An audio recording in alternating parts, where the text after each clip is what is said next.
So we're going to start with a long tail cast on. So I've got my loop, so that's my first stitch. I've got my nice long tail, and we are going to do this little V. I'm not good at teaching the long tail cast on at all, but basically you make a V with both the tail and with the two strands of yarn together. You make a V, then you turn, and then you do that, and that is the first or the second stitch. So 3, 4, 5, 6, 7, 8.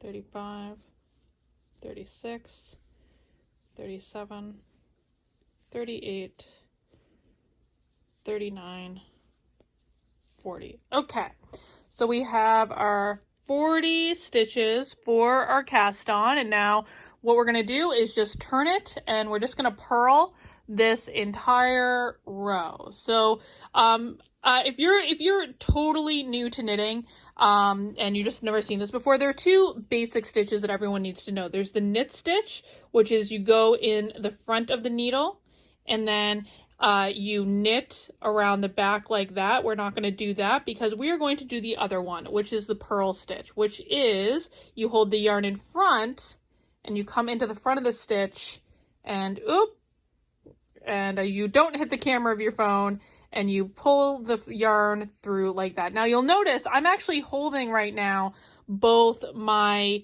the working yarn. I'm also holding the long tail from the cast on because I'm lazy and I don't want to do the, like, oh god, I can't even think of the word. I don't want to weave in the ends later because it's going to be a giant pain in the butt. So what I do is I just hold them all together and I just purl with them at the same time. So again, in the front of the needle, we wrap, pull through. So we're going to do about 10 stitches holding actually 4 strands of yarn, because in the final product, this is not going to show up. You don't want to do this in something that is, like, this is a really busy sweater. So if you hold all these stitches together in the final product, this is not going to show up because there's also going to be picked up stitches along all sides of this. So you're not even going to see this. It is the lazy man's weaving in of the ends, which the knitters know exactly what I'm talking about. So we're purling. We've got those pretty well done right now. So what I'm going to do is I'm going to drop the long tail stitches. I'm going to clip that at the end, but we want to make sure I'm actually knitting with the correct stitches or the correct yarns or the correct strands. There we go. So we got these. These are the ones we're going to clip off at the end because they end pretty soon. They're not going to get through the whole row, and they don't really need to. So we're just going to purl to the end.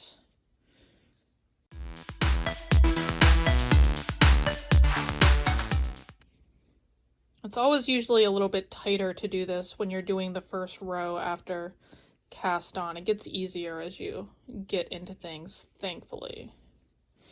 The good thing about merling is, like, you don't, like, this is totally improv. So this is like, I'm going to knit with this Medusa color basically until I feel like it, until I'm just sick of knitting with it, or I just feel like the project needs a new color. But there's no rules when it comes to this stuff. You knit until you are tired of knitting with that color any longer. And then you just go and pick out a new color. And some people really stress out about this, and I used to be one of those people, but it was actually this project for me specifically that got me used to not worrying so much and just going with the flow. So there'll be some yarns, maybe I'll use this for 5 rows, maybe I will use one yarn for 1, maybe I'll use one for 15. It doesn't need to be standardized. You don't need to use the same yarn for the same set period of rows, and you know, just it's about enjoying the project more than anything else. All right, coming up on the end here, which is good because I got the cord a little wonky in my needles and I really want to stop it. All right, so we purled, almost, that last stitch, the hardest one. So now we've purled to the end. So we're going to turn our work, and the thing I'm going to do right now is actually snip off this really, really, really long tail because I don't want to have to deal with that forever. We've already woven it in. Snip that off. That's a little waste yarn that can go right over there. Okay, so we got our first row, and now we're going to do our yarn overs. Now what's unique about this, because this is going to be a trapezoid, it's going to be a little bit of a different shape.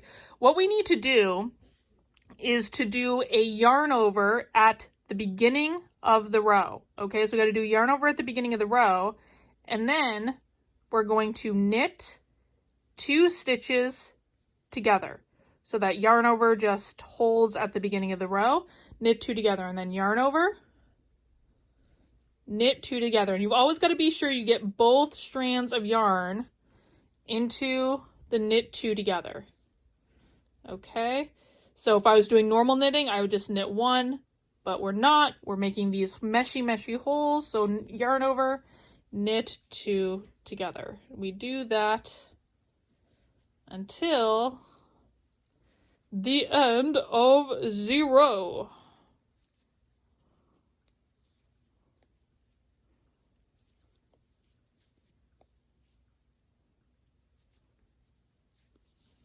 And you can already see that it's starting to make those meshy holes. Bring the yarn to the front. That's your yarn over, knit 2 together. Yarn over, knit 2 together.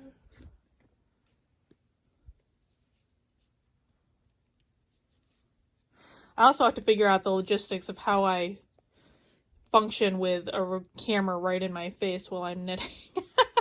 I've never done this before. This is new. So if it sucks at first, guys, I'll figure it out. I promise. I will figure it out by the end of the project. I promise.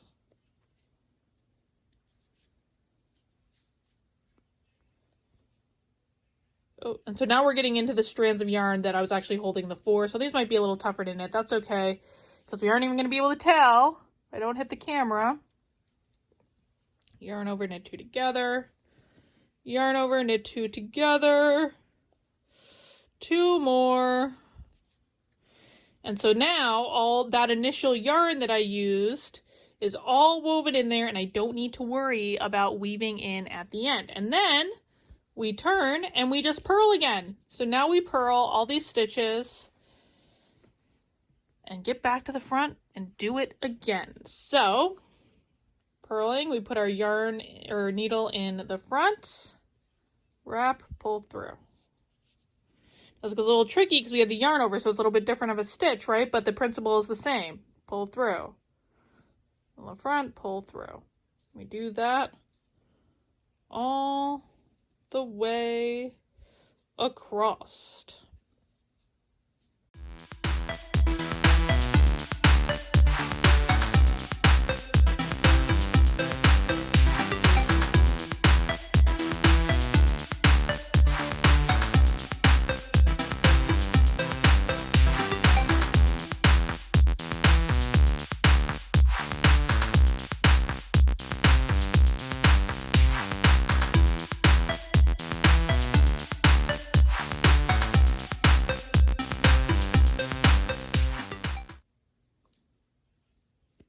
Almost there.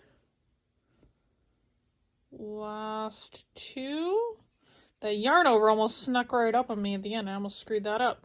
All right, so now we have our first full row done, and you can see we're already getting those nice meshy holes in there, and we can see how this is shaping up and what kind of marled effect this has. We got lots of different colors going on. I mean, marling is so cool because we never quite know how this is going to turn out or what it's going to look like, and so it's always interesting to kind of see how it shapes up, and sometimes I'm actually really surprised at the different effects and the colors that show up. All right, so now we have to do that exact same thing 49 more times. So in total, there are going to be 50 rows of these little meshy holes by the time that we are done. And I'm just going to change colors as I feel like it. I really don't have much planned for this other than to change colors when I feel like I'm done knitting with a certain color. So I'm just going to knit with these for a little while, and we're going to just see how it goes.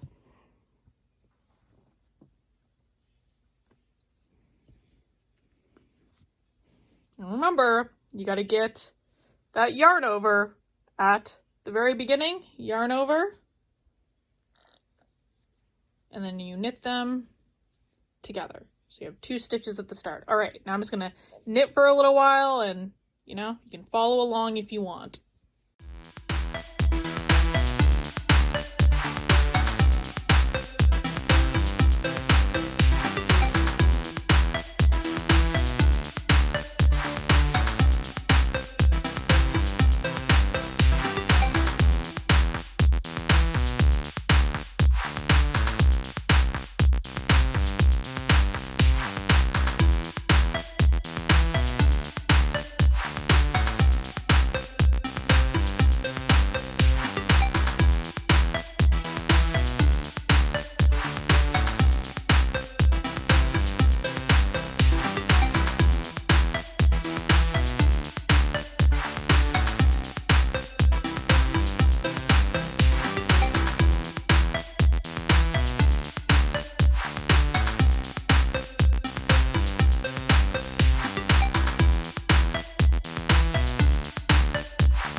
You can see another row done.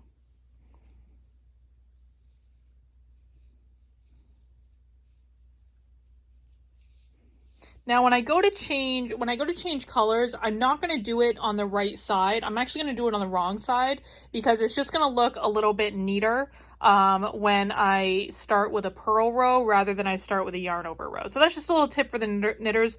Don't change colors on the right side of the fabric when you're doing knit 2 together, yarn over. You want to change on the wrong side of the fabric when you're changing colors for the marling effect. But we're going to keep going with this one for right now because I like this color combination. I like the way it's shaping up. It's looking much different than I thought. It's looking much greener than I thought it would, which I think is, the color was called Pod, so I guess I shouldn't be surprised. But again, I'm just always a little surprised sometimes how this stuff works out. Okay, so yarn over,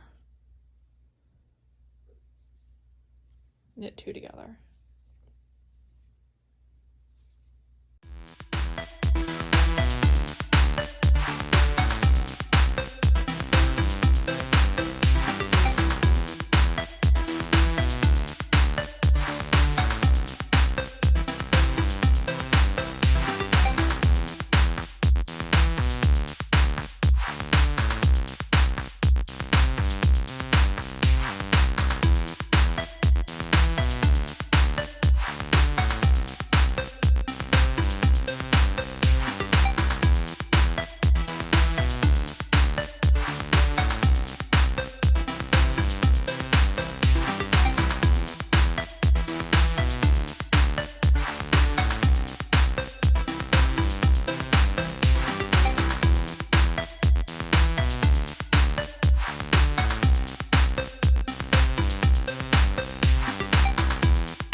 Okay, so I just finished my 4th row of 50 of the yarn knit 2 together, yarn over, so you can kind of see how this is already shaping up. We've got lots of greens in there, we've got some blues, we've got some purples, we've got some little orange pieces.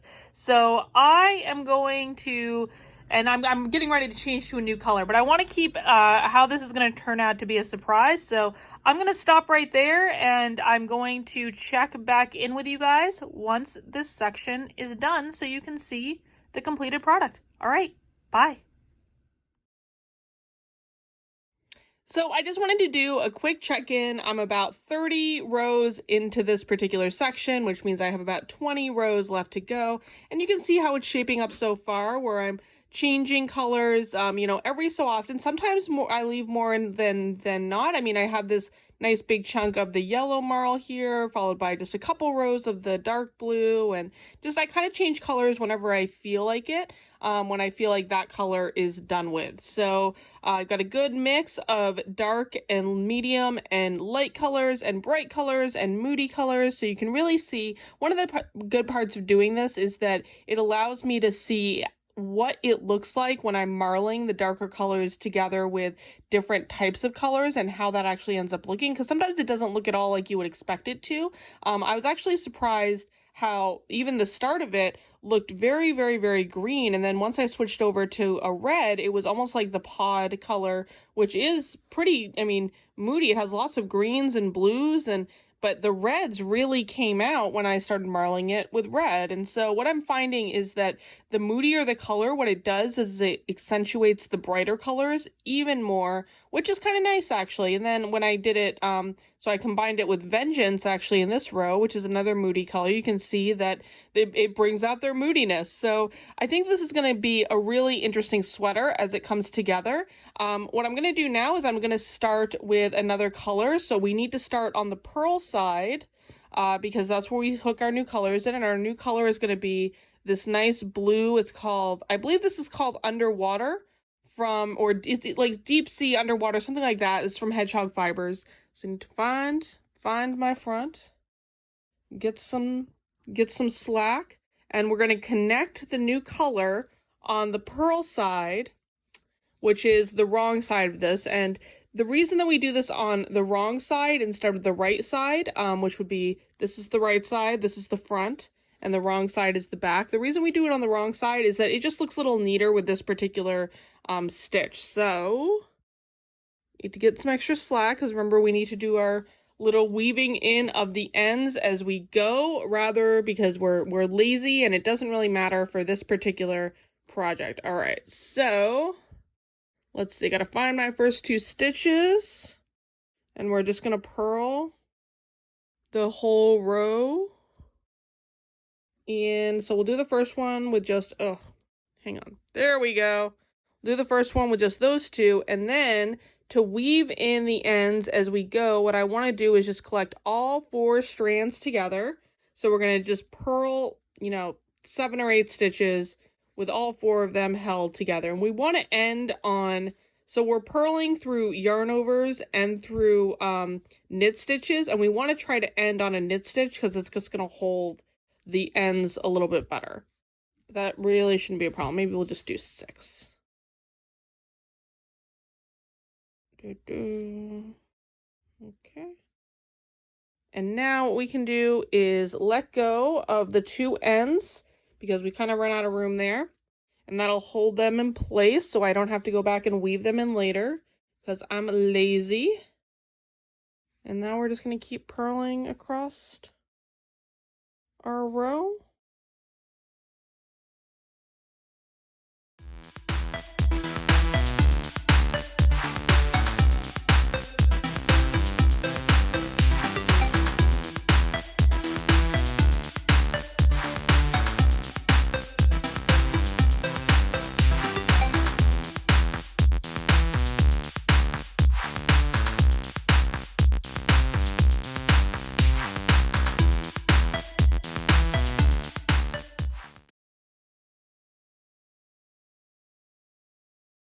All right, so we're to the end of the row now, and we can see that's attached. And I'm going to keep going. So I will check back in when I have the completed project, or the completed section rather, not the complete. We got a long way to go towards the completed project, but I'll check back in when I have the completed section and show you the update. Okay, I have just finished the first section of Adam's Technicolor Dreamcoat, and you can see that this is our nice meshy section. It's forming into a little bit of a parallelogram. I think I actually said trapezoid in one of the earlier videos. I meant parallelogram. I did, because this is a little bit of like an awkwardly shaped rectangle because we were adding the stitch at the very first part of each row, and so that made it into a little bit of an awkward shape. You can see, I'll zoom in. And you can see that we have all sorts of different types of colors with that consistent pod throughout it up until the top. And I tried to get a good mix of like light and medium and dark colors. I was also very conscious of keeping it very masculine colors. I didn't put, you notice I only put like one little big pop of hot orange / pink, which is right in the middle, and that one little pop goes a long way, to be honest. But I wanted to keep it rather masculine because Adam is a guy after all. So I can't just do all the jewel tone colors that I like all the time. I want to make sure I'm minding the colors that he told me he liked as well. So for the next section, I actually have people voting already online. I'm going to do a big Technicolor splash in the next section. It's either going to be purple, blue, green, hot pink, orange, or yellow. And I have people voting right now on what that's going to be. For the next section, we're actually going to put these live stitches onto either a separate needle or just a piece of scrap yarn because we don't need to worry about those. What we're going to do is pick up stitches all along this side right here to knit the next section of the sweater.